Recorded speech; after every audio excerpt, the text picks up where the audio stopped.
டெல்லியில் பிரதமர் நரேந்திர மோடியை சந்தித்த முதலமைச்சர் விஜய் 4 முக்கிய கோரிக்கைகளை முன்வைத்துள்ளார். அதன்படி அரசு நிகழ்ச்சிகளில் தமிழ்த்தாய் வாழ்த்து தொடக்கத்தில் பாட உரிய தெளிவுரை வழங்க வேண்டும் என்றும், மேகதாது அணை திட்டத்தை அனுமதிக்கக்கூடாது என்று நீர்வள ஆணையத்திற்கு அறிவுறுத்த வேண்டும் என்றும் தெரிவித்துள்ளார். மேலும் இலங்கையில் உள்ள தமிழக மீனவர்கள் படகுகளை விடுவிக்க நடவடிக்கை எடுக்க வேண்டும் என்றும், CABS வான்வழி அமைப்பு மையத்தை தமிழ்நாட்டில் அமைக்க வேண்டும் என்றும் பிரதமர் மோடியிடம் முதலமைச்சர் விஜய் வலியுறுத்தியுள்ளார். மத்திய நிதியமைச்சர் நிர்மலா சீதாராமனை முதலமைச்சர் விஜய் சந்தித்து பல்வேறு கோரிக்கைகளை வலியுறுத்தியுள்ளார்.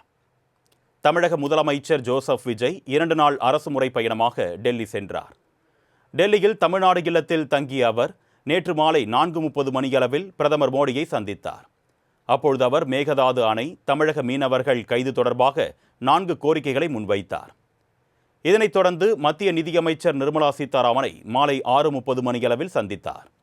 இந்த சந்திப்பின் போது தமிழக உட்கட்டமைப்பு திட்டங்களுக்கு நிதி ஒதுக்க வேண்டும் என்று கேட்டுக்கொண்டார். குறிப்பாக துறைமுகங்கள், நெடுஞ்சாலைகள், ரயில்வே திட்டங்கள், தொழில் வழித்தடங்களுக்கு முன்னுரிமை அளித்து நிதி ஒதுக்கீடு செய்திட வேண்டும் என்றும், தேசிய முக்கியத்துவம் வாய்ந்த கல்வி நிறுவனங்களை தமிழ்நாட்டில் நிறுவிட நிதி ஒதுக்க வேண்டும் என்றும் வலியுறுத்தினார். ஓசூர், கோவை மற்றும் மதுரை ஆகிய நகரங்களின் பொது போக்குவரத்தினை மேம்படுத்திட தேவையான மெட்ரோ ரயில் திட்டங்களை செயல்படுத்துமாறும், மெட்ரோ ரயில் திட்டங்களை மேம்படுத்த தேவையான நிதியை ஒதுக்கீடு செய்ய வேண்டும் என்றும் மத்திய நிதியமைச்சர் நிர்மலா சீதாராமனை வலியுறுத்தியுள்ளார். டெல்லியில் பிரதமர் நரேந்திர மோடியை சந்தித்த முதலமைச்சர் விஜய் 4 முக்கிய கோரிக்கைகளை முன்வைத்துள்ளார்.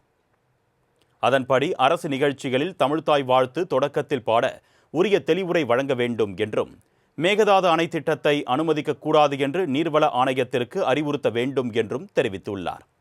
மேலும் இலங்கையில் உள்ள தமிழக மீனவர்கள் படகுகளை விடுவிக்க நடவடிக்கை எடுக்க வேண்டும் என்றும், CABS வான்வழி அமைப்பு மையத்தை தமிழ்நாட்டில் அமைக்க வேண்டும் என்றும் பிரதமர் மோடியிடம் முதலமைச்சர் விஜய் வலியுறுத்தியுள்ளார்.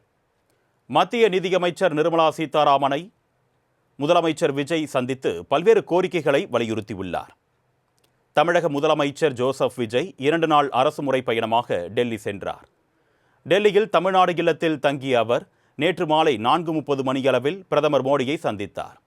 அப்பொழுது அவர் மேகதாது அணை, தமிழக மீனவர்கள் கைது தொடர்பாக 4 கோரிக்கைகளை முன்வைத்தார். இதனைத் தொடர்ந்து மத்திய நிதியமைச்சர் நிர்மலா சீதாராமனை மாலை 6:30 மணியளவில் சந்தித்தார். இந்த சந்திப்பின் போது தமிழக உட்கட்டமைப்பு திட்டங்களுக்கு நிதி ஒதுக்க வேண்டும் என்று கேட்டுக்கொண்டார். குறிப்பாக துறைமுகங்கள், நெடுஞ்சாலைகள், ரயில்வே திட்டங்கள், தொழில் வழித்தடங்களுக்கு முன்னுரிமை அளித்து நிதி ஒதுக்கீடு செய்திட வேண்டும் என்றும், தேசிய முக்கியத்துவம் வாய்ந்த கல்வி நிறுவனங்களை தமிழ்நாட்டில் நிறுவிட நிதி ஒதுக்க வேண்டும் என்றும் வலியுறுத்தினார்.